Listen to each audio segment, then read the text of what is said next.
The restaurant in the heart of Manhattan overflowed with luxury and exclusivity. The walls were covered in Italian marble, while crystal chandeliers illuminated elegantly set tables. Jonathan Blake, a renowned businessman, was at his usual table, surrounded by the gentle hum of conversation and the clinking of wine glasses. He buttoned his impeccably tailored jacket, signaling to the waiter that he was ready for the check.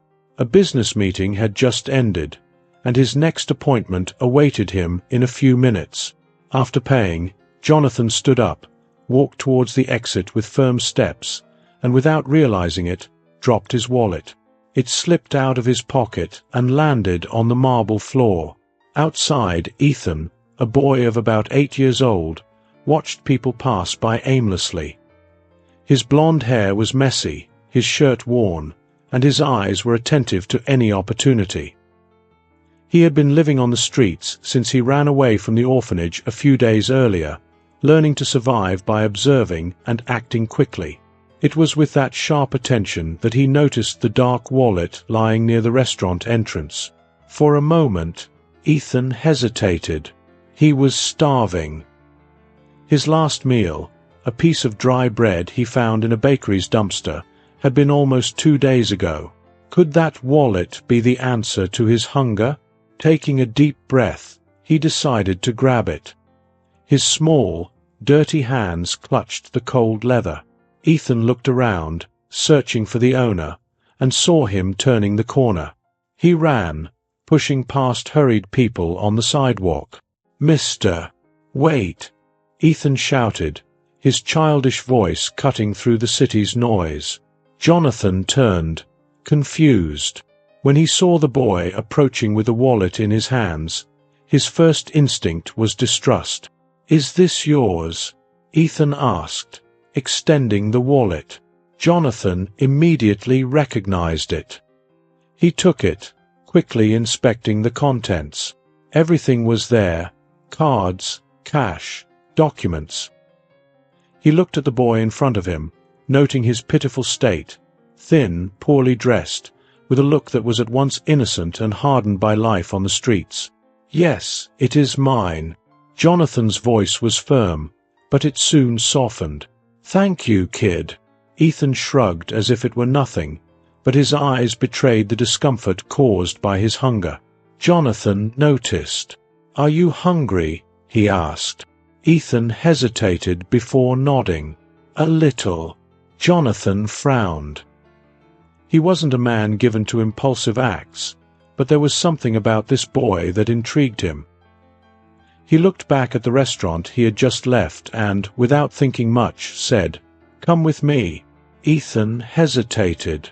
He wasn't used to kindness, but his stomach growled, and he followed Jonathan back into the restaurant. Inside, the patrons' gazes immediately fell on them. Ethan's presence was completely out of place in the sophisticated setting. Some whispered, others wrinkled their noses in disdain. Jonathan ignored them all. He ordered a full meal for the boy.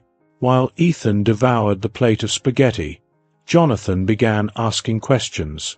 "Where are your parents?" Ethan paused, chewing slowly before answering. "I don't have any. I lived in an orphanage, but I left. Ran away." Jonathan raised an eyebrow. Ethan nodded. "The older boys beat me. The food was bad. And—" He averted his gaze. "Nobody cares if you're sick or not." Jonathan could sense the gravity behind the boy's simple words. The honesty touched him in a way he couldn't explain. He, who had always been surrounded by luxury and privileges, began to see the harshness of Ethan's life. After lunch, Jonathan paid the bill and walked with the boy to the sidewalk. "You can't keep living on the street, Ethan. It's dangerous. I'd rather be here than back at the orphanage." The response was immediate, almost defensive. Jonathan sighed, and as he began to walk away, he looked back one last time. Something in him couldn't just leave Ethan there. He thought about how cruel the streets could be for a small and defenseless boy. He turned around and came back. "Ethan," he called. The boy looked at him, confused. "I'm taking you back to the orphanage. At least there you'll have a roof and food. It's not ideal, but it's better than being out here." Ethan shook his head, reluctant. "I don't want to go back. They don't like me there." "I'll make sure things change," Jonathan insisted firmly. "Trust me." After a few moments of hesitation, Ethan agreed. Jonathan opened his car door and helped him in. On the way, he decided he would personally check the conditions at the orphanage and do something to improve the boy's life. Jonathan's luxury black car parked in front of an old brick building with red bricks and worn windows. The sign at the entrance read, "St. Mary's Children's Home." The place had a gloomy atmosphere, with an unkempt garden and peeling paint on the walls. Ethan looked at the building apprehensively, hesitating before getting out of the car. "Come on," Jonathan said, trying to sound encouraging. Together, they walked up to the heavy wooden door. Jonathan knocked twice, and a middle-aged woman opened it. She had graying hair tied in a bun and wore an apron that had seen better days. Her eyes widened when she recognized Ethan. "Thank God!" the woman exclaimed, visibly relieved. "Where have you been, boy?" Ethan lowered his head, avoiding her gaze. "He was on the street," Jonathan answered calmly. "I found him by chance." "We were very worried," she said, pulling Ethan inside. "We had already alerted the authorities. I don't know what we would have done if something had happened to him." Jonathan followed the woman, who introduced herself as Mrs. Wilson, the director of the orphanage. The inside of the building was as depressing as the outside. The corridors had a strong smell of dampness, and the walls were full of marks and cracks.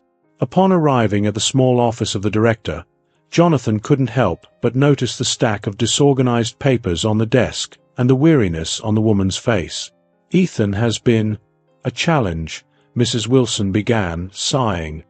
"He's a good boy but very fragile and, well, an easy target for the older boys. We've tried to intervene, but we have few resources and limited staff." Jonathan looked at Ethan, who remained silent, staring at the floor. He felt a weight in his chest at the thought of the boy facing this every day. "He mentioned that the older boys have been violent with him," Jonathan said, crossing his arms. "That's something that needs to be addressed immediately." Mrs. Wilson nodded, though she seemed resigned. "We've talked to them, but there are so many problems. We have children who come from very difficult backgrounds." "I'm not interested in excuses, Mrs. Wilson," Jonathan interrupted firmly. "Children like Ethan cannot continue suffering due to a lack of supervision. Do something. Talk to those boys and make sure this doesn't happen again." The woman nodded quickly, intimidated by Jonathan's authoritative tone. "Of course, sir. Blake," he added.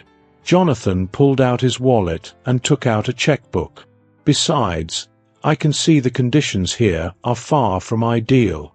I'm making an emergency donation to help improve the children's meals." Mrs. Wilson watched as he wrote a check and slid it across the desk. Her eyes widened when she saw the amount. "Mr. Blake, this is more than generous. Use it to improve the meals," he said emphatically, "and make sure Ethan gets proper nutrition. He looks malnourished." The director nodded vigorously. "We will do our best, sir." "Thank you." Jonathan stood up and looked at Ethan, who still seemed nervous. He placed a firm hand on the boy's shoulder.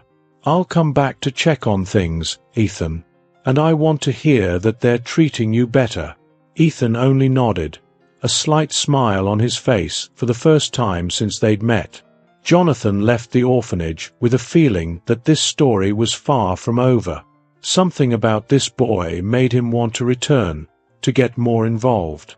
It was as if fate had put Ethan in his path for a reason he couldn't yet understand.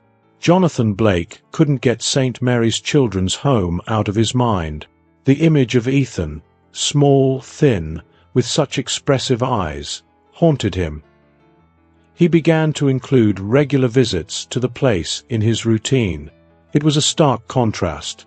From meetings in modern offices, he would go to that neglected building, where the children's laughter barely masked their neediness and need for attention. One cold afternoon, Jonathan arrived unannounced and found the orphanage yard full of children. They were playing, running, and shouting, but he noticed that Ethan was isolated, sitting in a corner with his knees pulled up. Jonathan frowned, noting a small group of older boys whispering and laughing as they looked at Ethan. Jonathan decided to observe from a distance, but it didn't take long for the situation to escalate. One of the boys approached with a bucket full of dirty water, probably used for washing the floor, and before Ethan could react, poured the contents over him. The sound of laughter echoed across the yard. Ethan was drenched, shivering from cold and embarrassment, staring at his own feet, unable to react. "Hey!" Jonathan's voice cut through the air like a blade. The yard fell silent. Everyone turned to face the tall, well-dressed man who walked with firm steps toward the group of boys. "What do you think you're doing?" he asked, his voice controlled but laden with authority. The older boys, who had seemed so confident before, began to back away. One of them tried to justify. "It was just a joke, sir." "A joke?" Jonathan raised an eyebrow, crossing his arms. "Drenching someone in dirty water is a joke to you?" The boys exchanged uncomfortable glances. "I want you to think about what you did. How would you feel if it were you?" He leaned forward slightly, staring directly at them. "Now, go apologize to Ethan." Reluctantly, the boys mumbled hurried apologies. Ethan said nothing, just looked at Jonathan with a mixture of relief and gratitude. "This won't happen again," Jonathan said, looking at the boys before turning to Mrs. Wilson, who had come out of the building after hearing the commotion. "Make sure these boys are supervised. I don't want to see Ethan or any other child being mistreated here again." The director nodded, visibly embarrassed. "Yes, Mr. Blake. I'll take care of it." Jonathan took Ethan's hand and led him inside. "Are you okay?" he asked in a softer tone. Ethan nodded, but his eyes were red from holding back tears. "Does this happen often?" The boy hesitated before answering. "Sometimes. I'm small, so they think they can." Jonathan took a deep breath, struggling against the anger he felt. "No one has the right to treat you like that, Ethan. Remember that." A few days later, Jonathan received a call from Mrs. Wilson. Ethan was sick, with severe abdominal pain and a fever, and she didn't know what else to do. "He's been crying a lot from stomach pain," she explained. "We called the community doctor, but he said it might be related to his diet. We can't afford specific foods or medications right now. Your donation was great, but there are so many needs here." Jonathan didn't think twice. He called his personal physician, Dr. Hartman, and asked him to go to the orphanage immediately. When the doctor arrived, he examined Ethan carefully, while Jonathan, who had already arrived, held the boy's hand. The diagnosis was quick but unsettling. "He has lactose intolerance," Dr. Hartman explained. "This means his body can't digest dairy products. It looks like he's been eating foods that are worsening his condition." Jonathan frowned. "And the fever?" "It's the body's reaction to inflammation caused by the improper diet. He needs a specific diet and medication to relieve the symptoms." Jonathan returned to the room and sat beside Ethan, who looked even smaller in the narrow bed. "You're going to be okay, Ethan. I'm going to take care of this." In the days that followed, Jonathan bought medication and lactose-free foods for the boy. He also sent more money to the orphanage to improve the quality of the meals for all the children. Jonathan's constant presence at the orphanage didn't go unnoticed. Friends and colleagues began to comment on his connection to Ethan. "You're getting too involved, Jonathan," said Mike, his business partner, during a meeting. "A kid from an orphanage? It's not really your style." Jonathan ignored him, but the criticism continued. Even Victoria, his fiancée, seemed bothered. "Why are you spending so much time and money on him?" she asked, crossing her arms. "You know this is going to attract attention."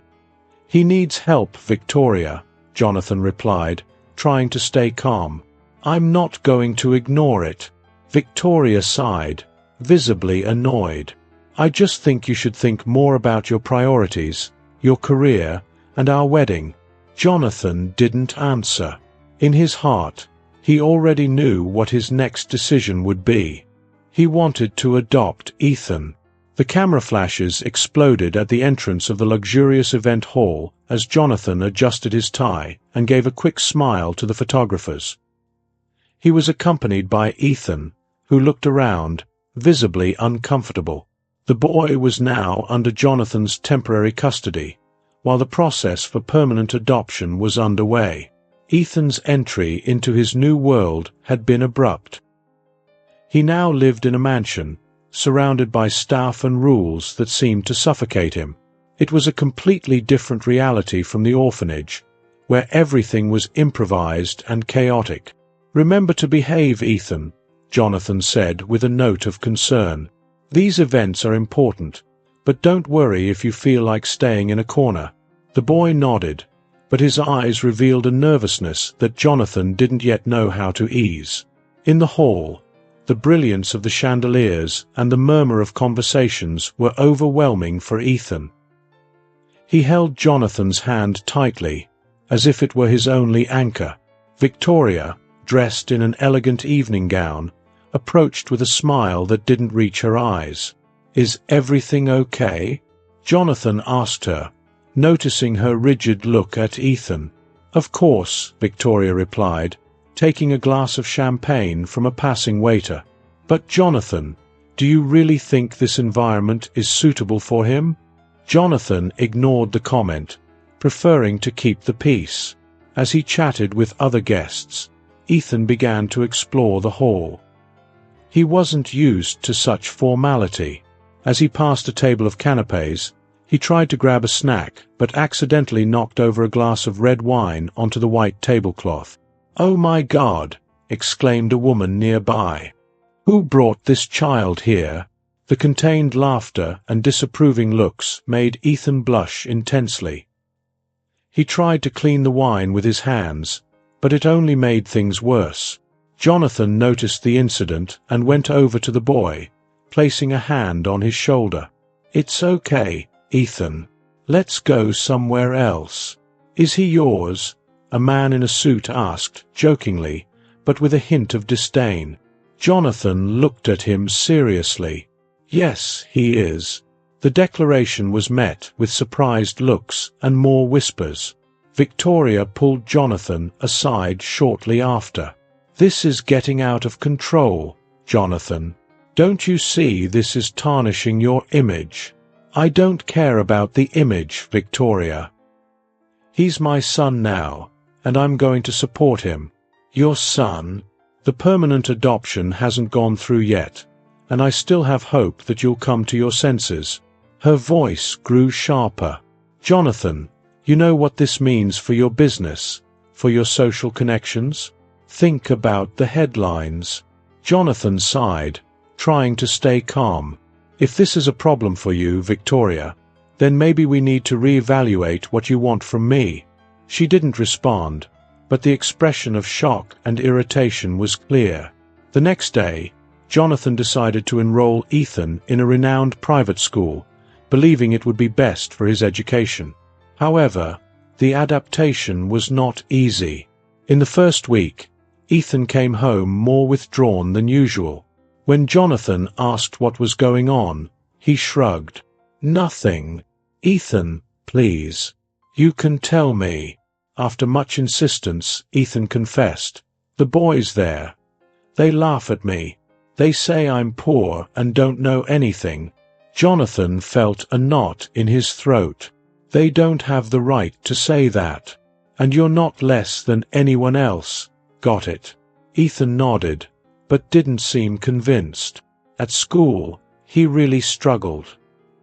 His classmates mocked his height, his simple vocabulary, and his unfamiliarity with devices like tablets and iPhones. During recess, while other students played on their phones, Ethan took out a marble he had hidden and played alone. "What's that?" a boy asked, laughing. "It's a game," Ethan replied timidly. "Looks like something poor people play." The group erupted in laughter. Ethan tried to ignore them, but the comments hurt. He missed playing barefoot, kicking makeshift soccer balls at the orphanage, far from critical eyes. When Jonathan learned of the difficulties, he decided to act. He began spending more time with Ethan, helping him with his homework and encouraging him to participate in activities that would boost his confidence. "It doesn't matter what others say, Ethan. What matters is who you are." Despite this, the challenges didn't diminish. Victoria kept insisting that Jonathan reconsider his decision to adopt the boy. "You're compromising your reputation, Jonathan. People are talking. Let them talk, Victoria. My priority is Ethan. And me. Where do I fit in?" Jonathan was silent for a moment. "I need you to support me. But if you can't, maybe we need to think about what's best for both of us." The tension between them only grew, and Jonathan began to wonder if Victoria really belonged in his future. Meanwhile, Ethan continued to struggle to find his place. But by Jonathan's side, he began to believe that, maybe, love and acceptance were possible, even in a world that seemed not to want him. The morning started like so many others at Jonathan Blake's mansion. Ethan was sitting at the kitchen table, stirring a bowl of porridge without much enthusiasm.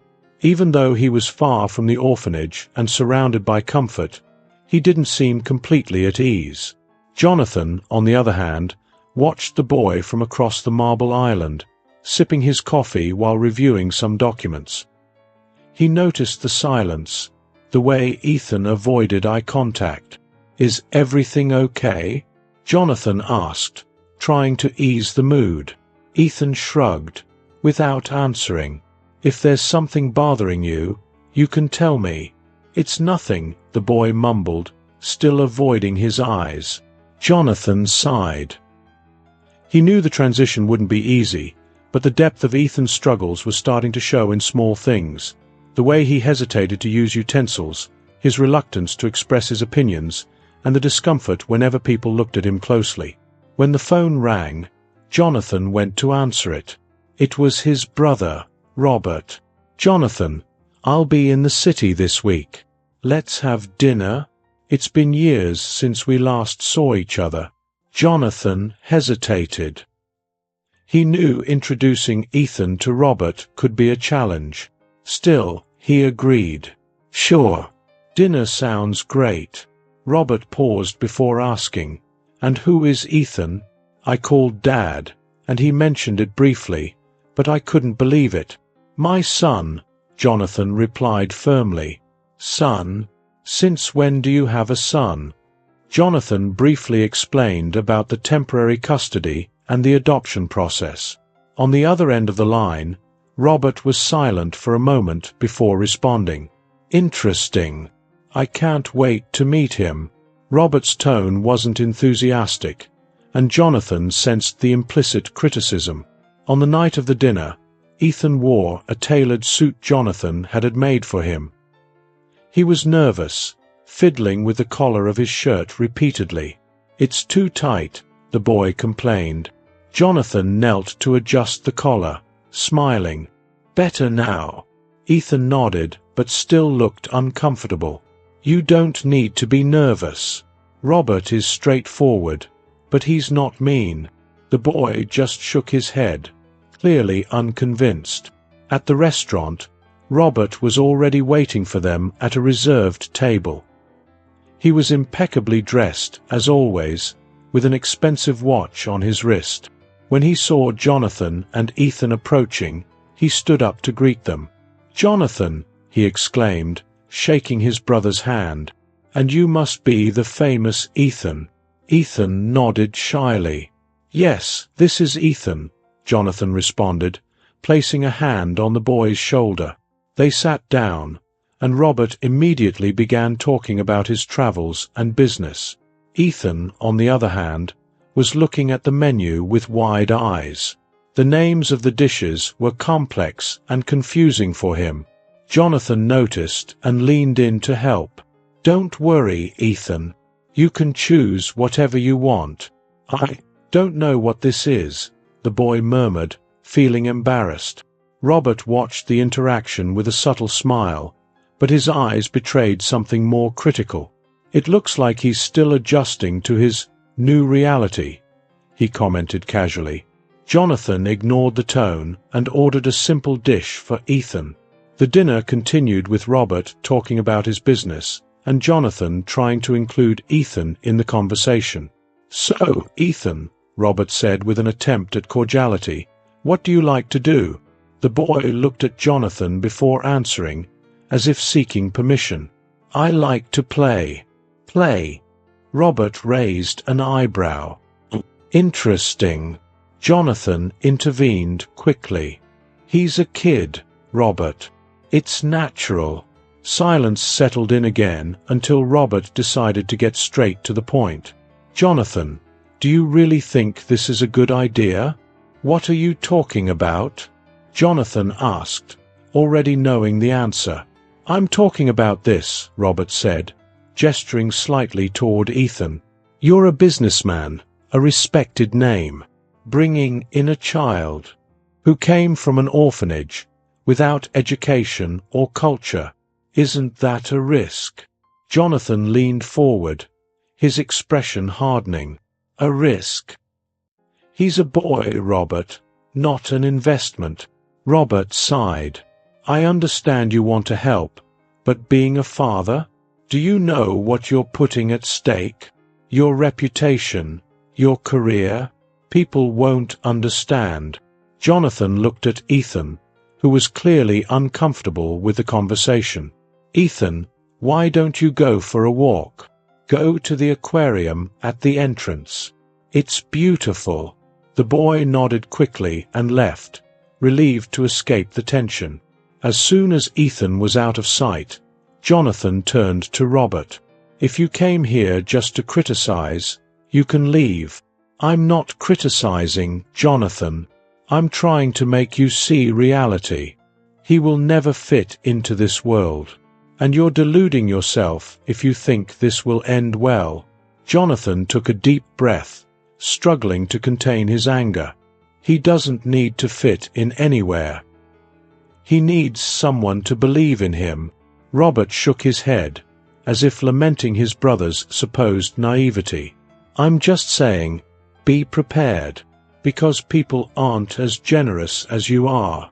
Jonathan remained silent, but Robert's words echoed in his mind as he left the restaurant with Ethan. That night, while Ethan slept, Jonathan reflected on the dinner.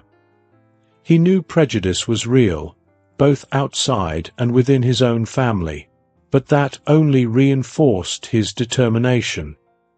He wouldn't let Ethan face the world alone. The sky was light blue on the day of the family lunch, a lunch organized by their father to have a more relaxed conversation with his sons, away from offices and crowded restaurants. But the atmosphere at the Blake mansion was tense. Jonathan had prepared the meeting carefully, thinking it would be an opportunity for Robert to spend more time with Ethan and understand his decision. Ethan was sitting in the living room, reading a children's book Jonathan had given him. He seemed nervous, adjusting his shirt collar repeatedly. "You don't need to worry, Ethan. Just be yourself, okay?" Jonathan said, giving an encouraging smile. The boy nodded, but his restless fingers betrayed his anxiety. When Robert arrived, accompanied by Victoria and the family patriarch, the dynamic already seemed tense. Victoria gave Ethan a brief, critical look before turning to Jonathan, offering a kiss on the cheek. "Darling, I hope you've thought about what we talked about," she said in a low, yet deliberately audible tone. "Let's leave that for another time, Victoria." Robert entered the room, taking off his sunglasses and looking at Ethan with a mix of curiosity and discomfort. "Ethan, how are you?" he asked, with an attempt at friendliness. "Good, thank you," the boy replied, looking at Jonathan for approval. "Great. I hope you've learned something about wines because Jonathan loves to talk about them during lunch," Robert said, laughing. Ethan looked at him confused, unsure if the statement was a joke or a serious comment. Lunch was served on the back porch, overlooking the mansion's expansive garden. Jonathan had given instructions for the menu to include lactose-free options. Thinking of Ethan, the conversation began superficially, but inevitably returned to the subject of Ethan and his presence in the family. "He seems more at ease now," Robert commented in a neutral tone. "But do you still think this is sustainable in the long run, Jonathan?" Jonathan set his fork on the table and looked at his brother, tired of the constant insinuations.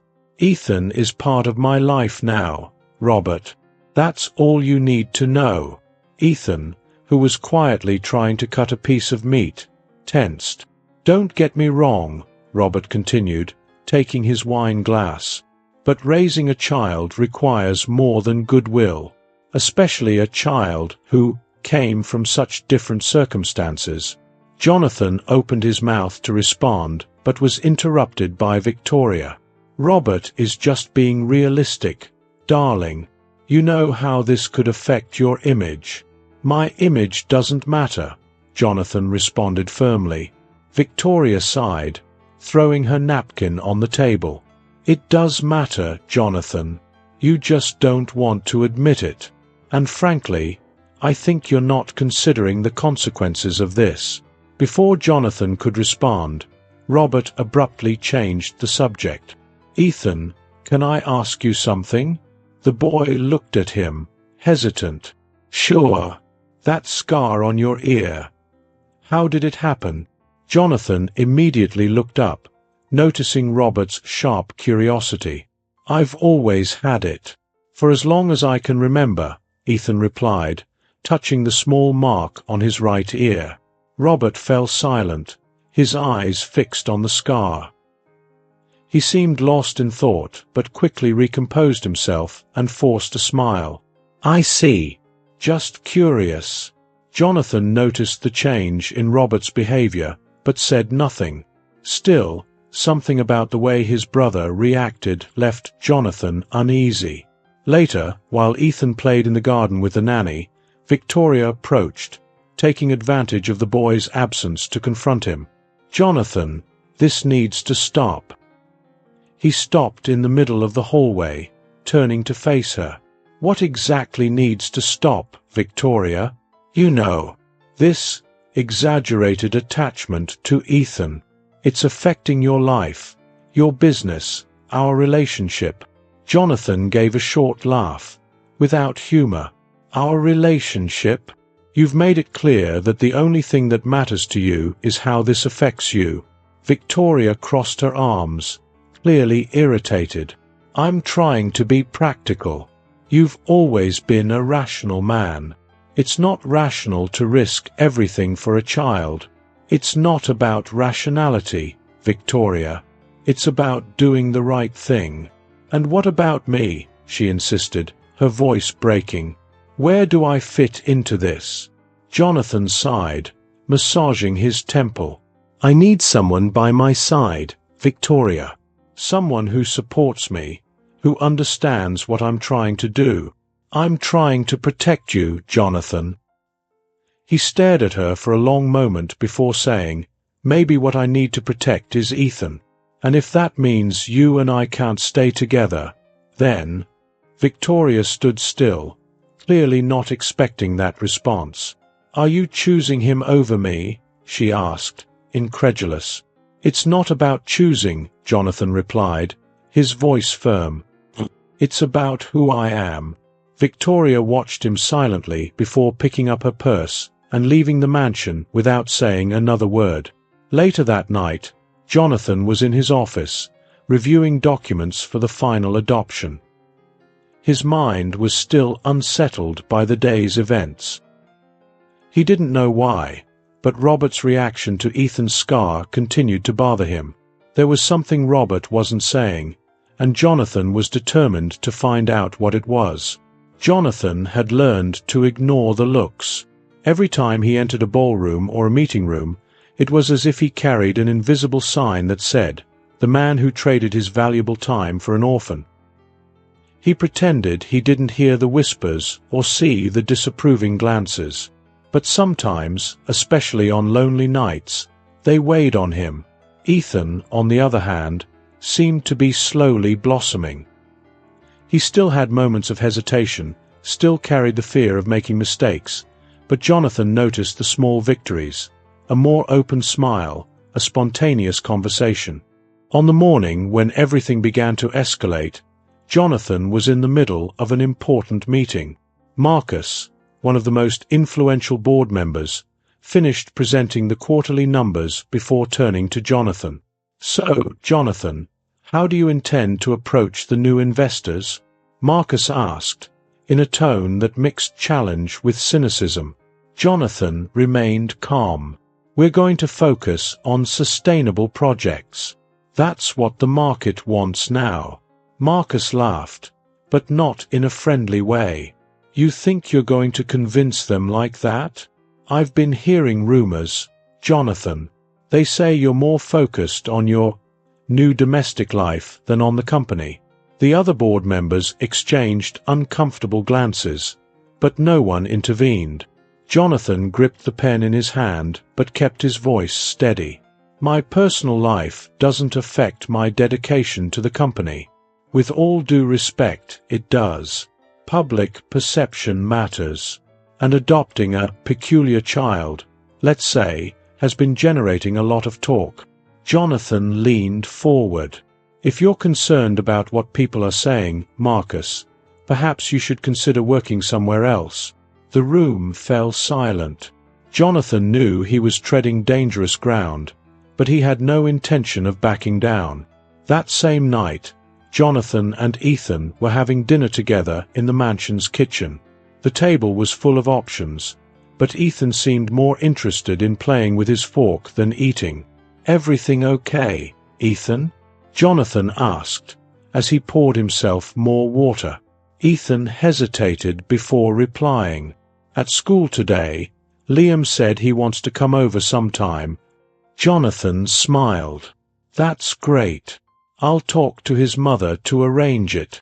Ethan gave a shy smile. "He said he likes me because I'm different and also nice." Jonathan set the glass down, leaning in to pay closer attention. "And what do you think about that?" "I think it's good to be different." Jonathan felt his chest swell with pride. "You're right. Being different is what makes us unique." Ethan nodded, returning to his food. It was moments like that when Jonathan knew he was doing the right thing. A few days later, as Jonathan reviewed papers related to the adoption, he decided to visit the orphanage again. He needed to finalize some pending matters, and felt it was time to officially close that chapter of Ethan's life in that place.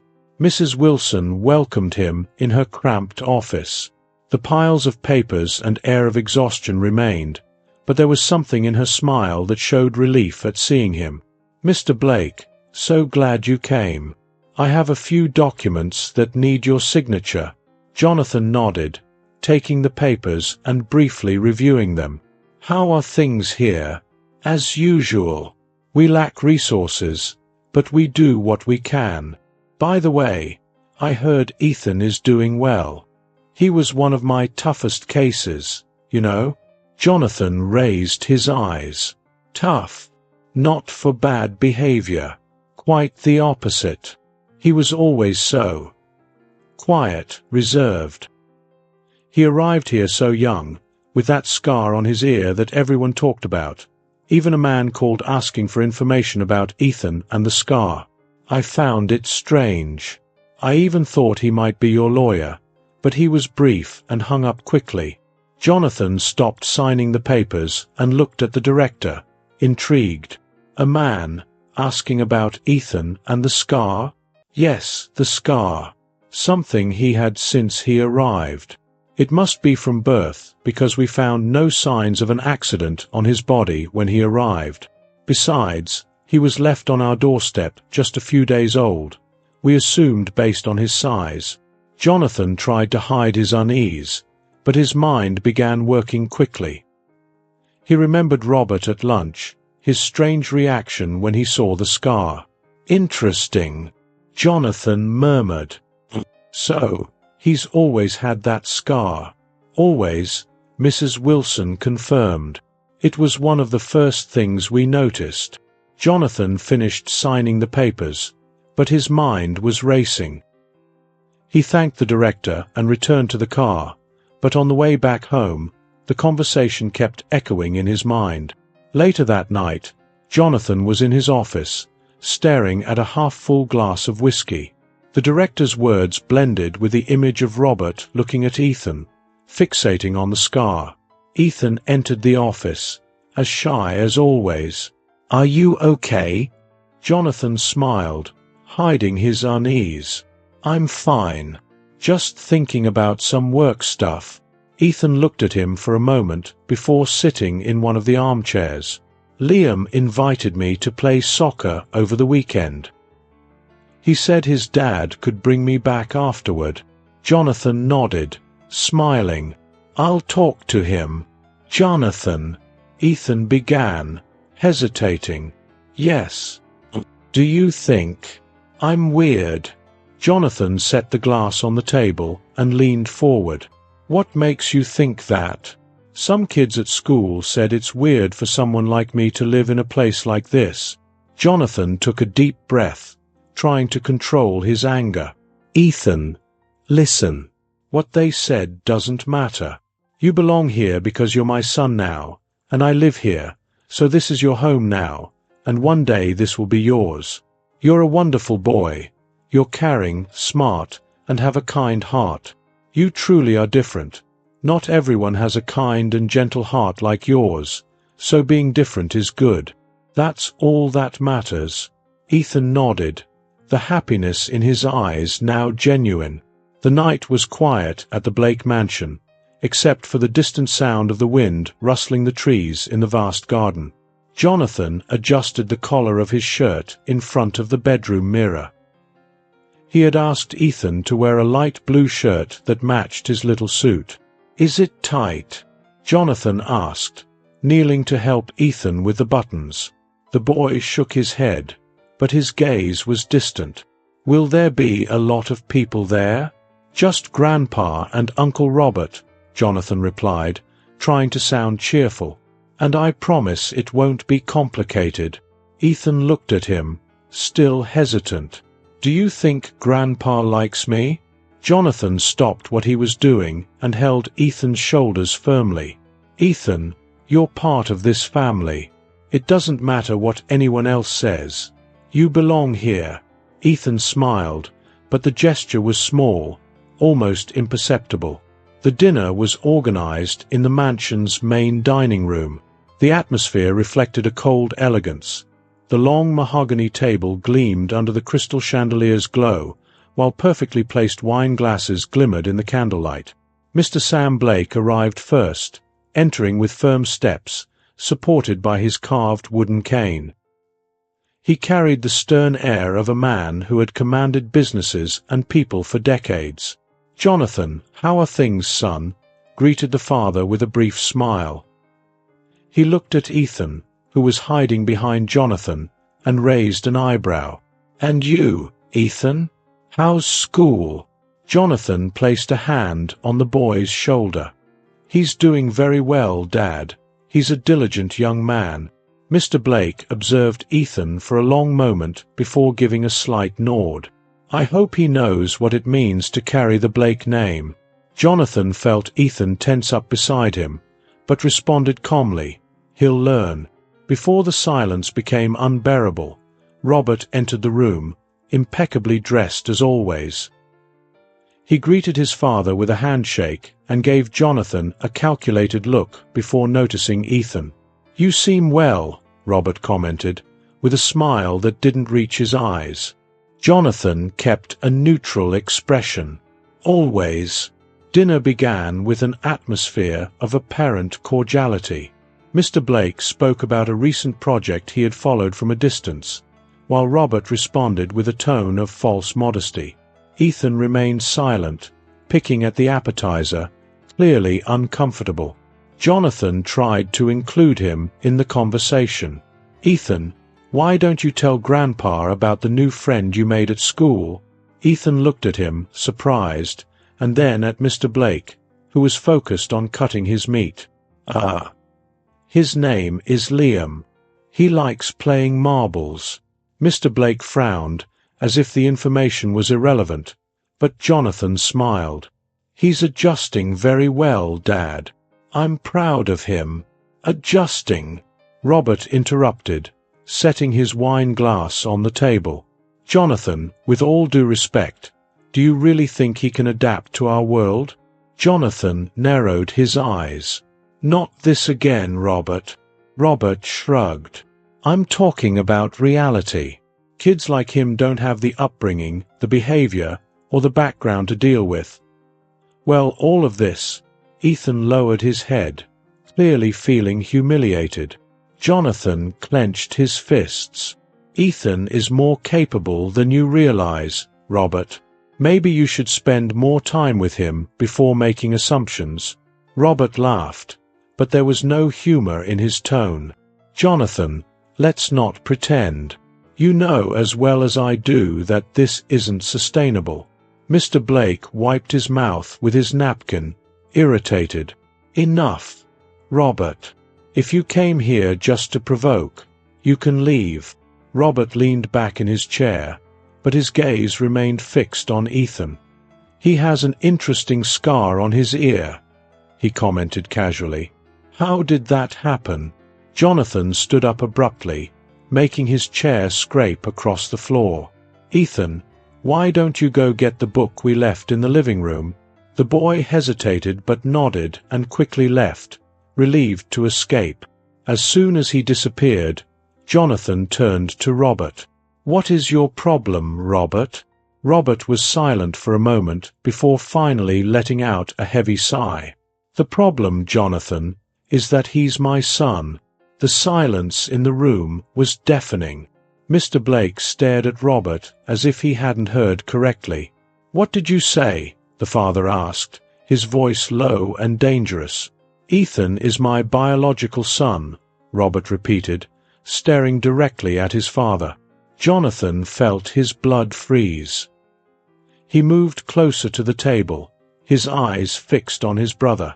"Explain this now, Robert." Robert ran a hand over his face, as if trying to ease the tension. "It was years ago. I was married to Claire, but I had an affair with my secretary. She got pregnant. When she died during childbirth, I panicked. I couldn't handle it. The scandal. So, I left him at an orphanage. When I first saw him, I froze. He looks just like his mother and has the same birthmark she had, in the exact same spot." Mr. Blake struck the floor with his cane, interrupting Robert. "So, you decided to abandon your own son? Is that what you're saying?" Robert stood up, his eyes now defiant. "I did what I thought necessary at the time. I won't apologize for it." Jonathan moved toward him, his face red with anger. "You're a coward, Robert. A man who abandons his child doesn't deserve respect. Don't judge me, Jonathan. You don't know what it's like to be in my position." "Your position?" Jonathan laughed bitterly. "You were more concerned with your reputation than with a child's life." Robert tried to retort, but Mr. Blake interrupted again, his voice firm and filled with contempt. "You shame me, Robert. To think I raised a man who would do something so vile." Robert remained silent, looking away. "I'm going back to Canada tomorrow," he finally said. "And I don't plan to get involved in this. I don't authorize anyone to talk about this or reveal the truth. I never wanted, and never will want, this boy. To me, he's just my brother's adopted son." Jonathan stepped back, shaking his head in disbelief. "You're worse than I thought." When Robert left the room, Jonathan turned to his father, who seemed to have aged 10 years in just a few minutes. "Dad, this is something Ethan must never know." Mr. Blake nodded, sighing deeply. "You're right. We can't destroy that boy's heart. Knowing that his father knows him and doesn't want him would be devastating." Later, Jonathan entered Ethan's room and found the boy reading. "Is everything okay?" Ethan asked, looking up. Jonathan sat beside him and ran a hand through his hair. "It is, yes. And it always will be. Because I'll be here for you." Ethan smiled, small and shy, but sincere. Jonathan knew the future would still bring challenges, but he also knew that the love he felt for Ethan was stronger than any barrier. The months that followed that fateful family dinner were transformative, not just for Ethan, but for Jonathan as well. The Blake house, once a cold and rigid fortress, now overflowed with life. Ethan's laughter echoed through the halls, mingling with the sound of piano lessons, books being flipped, and conversations in the garden. Ethan seemed to have found his place in the world. Jonathan was in his office, reviewing reports from his company, when Ethan came running in, holding a math notebook. "Dad, look at this." Jonathan smiled, taking off his glasses and turning to the boy. "What is it, champ?" Ethan put the notebook on the desk, pointing to a series of equations. "The teacher gave us these problems and said we only needed to solve half of them, but I solved them all." Jonathan picked up the notebook, examining the answers. All of them were correct, and some solutions showed surprisingly advanced logic for his age. "That's amazing, Ethan," Jonathan exclaimed, pulling the boy into a hug. "You're becoming a little genius." Ethan laughed, bashful, but his eyes shone with pride. "I like math. It's like a game." Jonathan laughed, ruffling the boy's hair. "Keep it up, and you'll go far." With proper nutrition and a stable environment, Ethan began to grow physically as well. He was no longer the thin, fragile boy Jonathan had found months earlier. His cheeks were fuller, and he had grown a few inches. During a routine checkup, Ethan's doctor commented to Jonathan, "He's on the right track. With the proper nutrition and the confidence you're helping to build, I wouldn't be surprised if he surpasses the average for his age in a few months." Jonathan felt a deep sense of pride. At school, Ethan was also making impressive progress. Not only was he keeping up with the lessons, but he was also starting to stand out. His teachers mentioned that he had a special knack for numbers and logic. "He has a natural curiosity," said the math teacher during a meeting with Jonathan, "and he's always kind to his classmates. He's a very special boy." But what really brought joy to Jonathan was the fact that Ethan was starting to make friends. Besides Liam, who had become his inseparable partner, other boys at school began to approach him. One afternoon, while they were playing in the garden, Ethan approached Jonathan, who was reading a book on the porch. "Dad!" Jonathan looked up. He loved it when Ethan called him Dad, which was now frequent, and every time he did, Jonathan's heart seemed to melt. "Yes, son. I was thinking." Ethan hesitated, fiddling with his shoelaces. "What is it?" "You can tell me. Do you think my friends from the orphanage could come here someday? I think they'd like the pool." Jonathan closed the book and looked at the boy with a warm smile. "Of course they can. I'll call Mrs. Wilson and arrange it." Ethan beamed. "Thanks, Dad." The day of the visit finally arrived. Jonathan hired a team to help organize the party, making sure there was food, drinks, and toys for all the kids. The pool was pristine, and the garden had been decorated with colorful balloons and tents. The boys from the orphanage arrived in a van, excited but a little shy. Among them were some of the boys who had mistreated Ethan in the past. Jonathan watched closely as Ethan approached them, greeting them with smiles and hugs. "I'm so happy you guys came," Ethan said, with genuine enthusiasm. The boys, visibly more mature, seemed embarrassed at first, but soon loosened up. "Sorry for everything, Ethan," said one of the older boys, lowering his head. "We were really stupid to you." Ethan smiled and playfully punched the boy's arm. "It's in the past. Now you guys can play in the pool with me." The other boys laughed, relieved, and followed Ethan to the water. Ethan's friends from school also began to arrive, and Jonathan watched from a distance, curious to see how the two groups would mix. To his surprise, Ethan's school friends and the orphanage kids seemed not to care about their differences. Liam was helping one of the orphanage boys learn how to dive, while another group played soccer on the lawn. Jonathan saw Ethan running back and forth, making sure everyone was having fun. "He has a special way, doesn't he?" Mrs. Wilson commented, who had come to accompany the children. Jonathan nodded, a smile on his face. "He transforms everything around him." By late afternoon, the children were gathered around a large picnic table, laughing and eating burgers and fries. Ethan was at the center, telling a story about how he and Liam had escaped a boring class at school.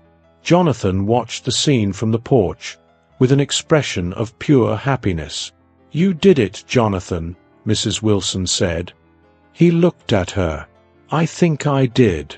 You gave him a new chance. And, in a way, you also changed the lives of all these children. You gave them hope that they can be adopted too and find the love of a family." Jonathan looked again at Ethan, who was now running with a group of boys towards the pool. He laughed loudly, a sound that seemed to light up the entire garden. Jonathan felt a tightness in his chest, but this time it was pure joy. He had found what truly mattered, a family built with love, courage, and determination. As the sun set, tinting the sky orange and gold, Jonathan sat on a lounge chair, watching Ethan dive into the pool surrounded by his friends. At that moment, he knew, without a shadow of a doubt, that he had made the right choice. The love he felt for Ethan had transformed not just the boy, but most importantly, himself.